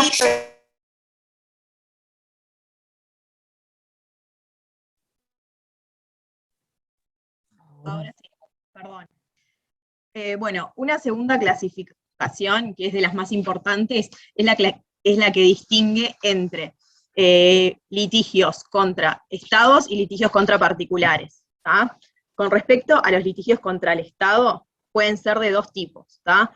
Un tipo es el que cuestiona la política o el régimen jurídico interno sobre el cambio climático. ¿tá? En estos casos lo que se hace es exigirle al Estado o a algún organismo del Estado, como por ejemplo, en este caso podría ser la INASEA o el Ministerio de Ambiente, que legisle sobre determinado tema de cambio climático o que adopte o haga cumplir alguna medida referente al tema.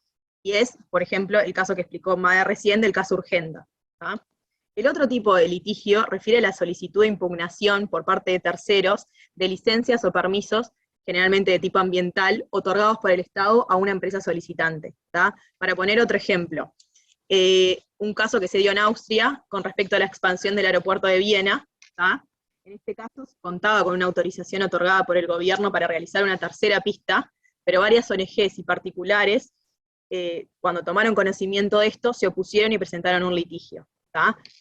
En primera instancia, lo que se dice es que la pista perjudicaría más de lo que beneficiaría al interés público, y por eso se anula esa autorización para hacer la expansión de la pista. Sin embargo, en segunda instancia, el Tribunal Constitucional Austríaco anula la decisión del Tribunal Inferior, básicamente en base a tres argumentos principales.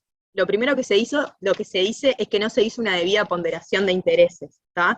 Se reconoce que aunque se debe proteger el ambiente, también tienen que atenderse otros derechos fundamentales, ¿tá? teniendo que hacerse siempre un equilibrio. Un segundo argumento está vinculado a la forma de medición de los gases de efecto invernadero, que esto, como vamos a ver más adelante, es un tema de prueba y es uno de los grandes retos de los litigios climáticos. ¿tá?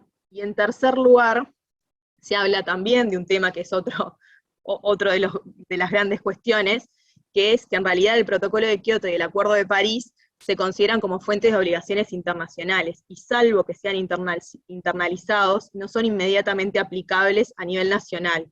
¿sí? Después, con respecto a los litigios contra particulares, Made les va a seguir comentando el tema. Bueno, acá hay otro tema interesante, que si bien son los menos casos, como explicaba Fiorella, la mayoría de litigios se dan contra los estados, hay particulares casos en donde se litiga o se demanda a las corporaciones o empresas, que son los litigios contra los particulares.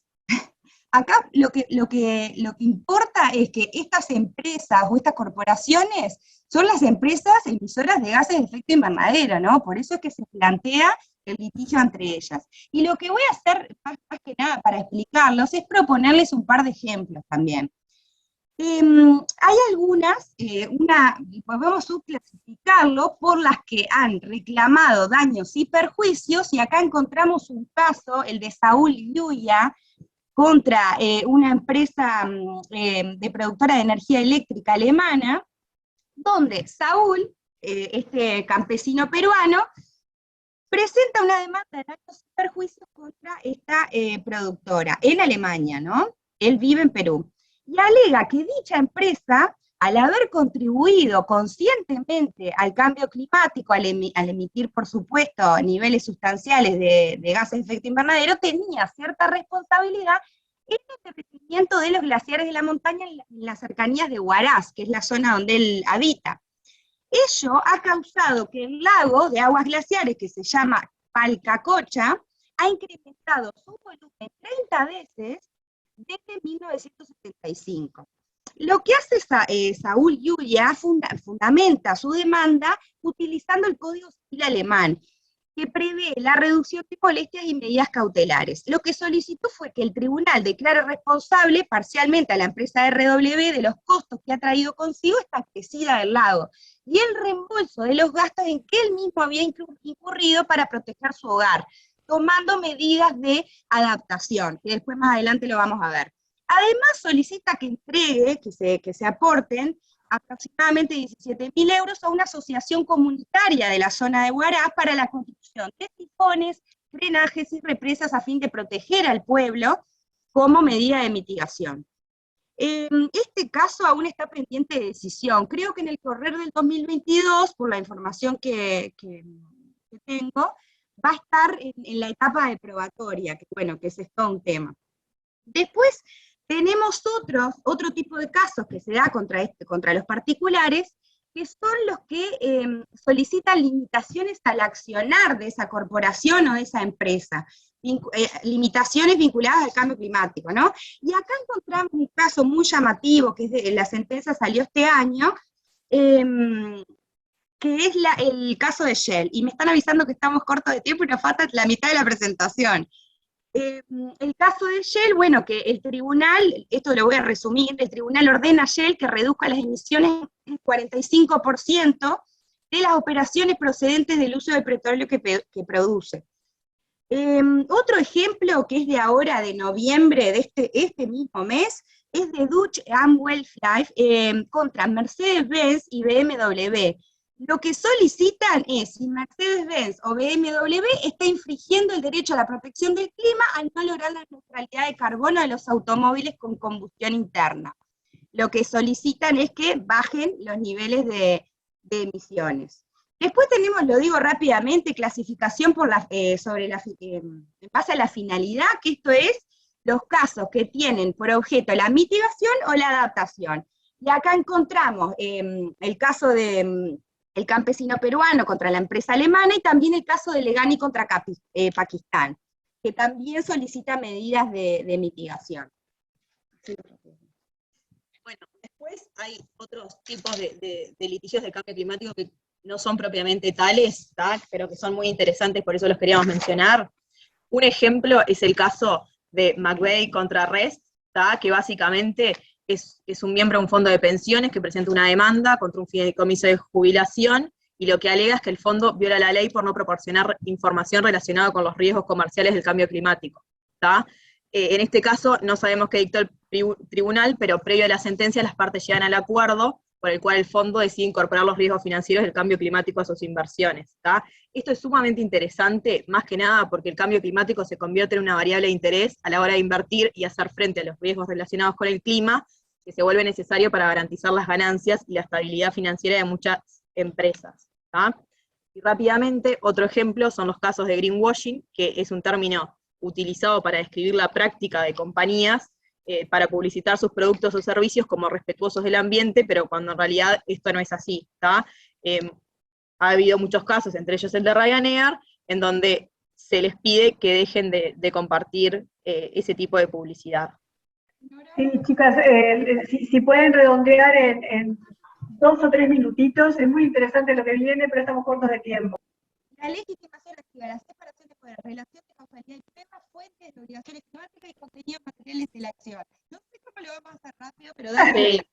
Sí. Dale, ponete más cerca del micrófono, madre. El problema respecto de la legitimación activa, está primero mencionar rápidamente que quienes suelen presentar estas demandas son ONGs, actores subnacionales y los particulares, ¿tá? Los problemas principales son la falta de acreditación del interés directo del actor y la ausencia de un daño concreto que afecte al actor y sea resarcible mediante una resolución judicial, ¿tá? Estos problemas obviamente hacen que muchas veces se desestimen las demandas, porque el daño que se reclama no es personalizado, ni inminente, ni real, sino que es un daño generalizado, ¿tá? La solución que se ha encontrado a esto, y que está consagrado en el caso de Massachusetts, es que no es necesario un daño directo, sino que basta con que haya una legitimación activa, ¿tá? Y una posibilidad inmediata de que se generen daños, ¿tá? Con respecto a la separación de poderes, básicamente lo que se discute en estos litigios es que el Poder Judicial no puede invadir funciones de los otros poderes, ¿sí? O sea, cuando las pretensiones, por ejemplo, pretenden que el Poder Judicial falle a favor de que se dispongan políticas de cambio climático o que se apruebe legislación, ahí se estaría inmiscuyendo en potestades del Poder Ejecutivo y el Poder Legislativo. Entonces, lo que suelen argumentar los actores para salvar este problema es que por tratarse de cuestiones referentes a derechos constitucionales o derechos humanos, caen directamente en el ámbito de las facultades del Poder Judicial. Y además se utiliza el argumento de la doctrina del fideicomiso público, que básicamente lo que dice es que el Estado es responsable y garante de la integridad de los recursos para futuras generaciones, y por eso se le puede exigir su cumplimiento, ¿tá? Después, con respecto a la relación de causalidad y prueba, que este es uno de los más importantes, ¿tá? Es un reto grande, porque en realidad es muy difícil en los litigios climáticos establecer una conexión causal entre las acciones del demandado, por ejemplo, una emisión de gases de efecto invernadero, y el daño legado por el actor. Entonces muchas demandas son rechazadas por esta falta de acreditación de la relación causal, ¿tá?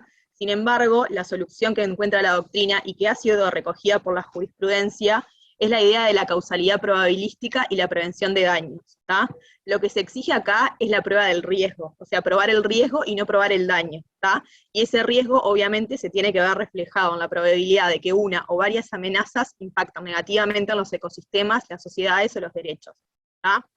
En uno de estos casos se tomó esta jurisprudencia, y por ejemplo, el tribunal entendió que aunque no se probó que los gases de efecto invernadero eran perjudiciales para la salud, por el contrario, la EPA, que es la autoridad norteamericana, no demostró la incertidumbre respecto a que los gases no son perjudiciales. Entonces se hace una inversión de la carga de la prueba y se le da la razón al demandante. Bueno, ahora vamos a ver rápidamente las fuentes de obligaciones climáticas, que son en el ámbito internacional, por supuesto, en la Convención Marco de Naciones Unidas sobre el Cambio Climático, el Acuerdo de París. Y quería hacer una apreciación sobre la obligación de seguridad o de actuar por parte de los estados, que hemos visto a lo largo de la presentación, pero sería ahondar mucho en el tema, así que voy a seguir rápidamente, pero es algo muy, muy interesante. El duty of care. En el ámbito nacional tenemos las constituciones de los estados, que juegan un rol fundamental, las leyes generales de protección del ambiente. Hace unos años también comenzaron a legislarse leyes marco de cambio climático. Acá en Latinoamérica tenemos a Argentina, Brasil, Colombia, México, Paraguay y Perú con leyes marco de cambio climático. Ojalá que en Uruguay tengamos una pronto. A nivel mundial existen más de 2.300 leyes o políticas climáticas, y la contribución nacional determinada, por supuesto, es fuente. Los contenidos materiales de la acción, rápidamente, es el punto de la pregunta que vamos a plantearnos: ¿con qué derechos litigamos, no? Y acá lo que tenemos básicamente son los derechos fundamentales y los derechos humanos, y el derecho constitucional interno de cada Estado, las obligaciones y principios existentes en el derecho internacional, y el derecho a vivir en un clima estable. Los derechos fundamentales, todo esto surge a partir de la constitución, lo que se llama la constitucionalización del derecho ambiental, donde varios países comienzan a contar en sus disposiciones constitucionales con el derecho a un medio ambiente sano, así como el deber de protección del ambiente. Los derechos humanos, algo muy importante es que en octubre de este año, el Consejo de Derechos Humanos reconoció el derecho a un medio ambiente saludable, y es la primera vez que Naciones Unidas ha reconocido que todas las personas tienen el derecho humano a vivir en un ambiente sano, seguro, limpio y sostenible. Así que esto va a ser fundamental para los litigios que tengamos a posteriori. Luego las obligaciones... Sí. Estamos en tiempo, ¿cuánto te queda? Y me queda el derecho a vivir el clima estable, que esto es interesante, así que se los comento rápidamente. Obviamente el principio de precaución y prevención, pero el clima como un derecho específico dentro del derecho a un ambiente sano. Y este aspecto es bastante controvertido, ¿no? Porque nosotros nos ponemos a pensar, bueno, el clima como bien jurídico. Y esto Estados Unidos lo ha tratado de solucionar con la teoría del public trust. Nosotros acá no tenemos eso, porque eso es típico del derecho anglosajón, pero en la Amazonía colombiana, por ejemplo, el bien de tutelar la selva amazónica y el objetivo de revertir la forestación no trata el clima como bien jurídico, pero se asocia al bien clima estable a otros bienes que ya tienen un reconocimiento explícito en el ordenamiento jurídico, como por ejemplo el caso de la biodiversidad. Este tema, lamentablemente, contamos con muy poco tiempo. Creo que deberíamos dedicar un coloquio entero a hablar de litigio climático, no es por ser soberbia, pero es un tema sumamente interesante y que toca un montón de aristas, tiene temas muy transversales. Y bueno, esperamos que por lo menos les haya quedado un pantallazo general, hasta teníamos una reflexión final para hacer, pero creo que ni siquiera nos va a dar el tiempo. Y cualquier duda o cualquier información que quieran ampliar, quedamos las dos disponibles para que nos puedan contactar. Sí, de yo, hecho, si quieren, como resumen final, con respecto a la situación de Uruguay para bajarlo a tierra, acá no hay litigios climáticos, sí hay sentencias en donde se cita normativa, pero no son propiamente dichos litigios climáticos. Obviamente, todos los problemas que dijimos se aplican a Uruguay, y para que sean viables estos litigios probablemente sea necesario una modificación de normativa o la interpretación que de ella se hace. ¿Sí? Muchísimas gracias a todos por el tiempo y disculpen que nos excedimos en el tiempo. no, gracias a ustedes. Igual vamos a pedirles a los asistentes unos minutitos más, si pueden acompañarnos, porque tenemos un par de preguntas para responder. Hay más de 2 preguntas, pero bueno, vamos a tener que seleccionar un par solamente por razones de tiempo. Hay una pregunta para Mariana. Mariana, están preguntándote lo siguiente. En tu opinión, ¿cuáles son los principales temas en los que se esperaba mayor contundencia y no se logró consenso en la COP26? ¿Y cuál es el impacto de no haber sido contempladas? Gracias por la pregunta. Uno de los temas que entendíamos que podía tener alguna decisión, lo comenté, es el de crear un fondo específico para daños y pérdidas. Eso en el caso de Uruguay no nos impacta, porque daños y pérdidas se piensa principalmente en los estados insulares, que realmente el riesgo que tienen de supervivencia es muy, muy grande, pero entendíamos que podía ser una vía el crear un fondo específico. También en cuanto a la meta de financiamiento, si bien hubo, como también comenté, decisiones vinculadas a aumentar el financiamiento para la adaptación, se está trabajando para plantear una nueva meta, y eso pensamos que ya en esta reunión se podía empezar de forma más intensa ese proceso. Empezó más lento, pero bueno, hay que aceptar que estos procesos multilaterales llevan el tiempo. Y por último, también lo comenté en cuanto al programa de trabajo de agricultura de Coronibia, que se esperaba una decisión de lanzar una nueva etapa del programa, y eso no fue así. Queda para trabajar el año que viene y esperamos una decisión en la siguiente COP. Excelente, Mariana, muchas gracias por la respuesta. Bueno, vamos a hacer una pregunta más, si les parece, para Madeleine y Fiorella, sobre el último bloque. La pregunta es, si en opinión de ustedes los litigios sobre cambio climático contribuyen o no a atacar el problema en sí.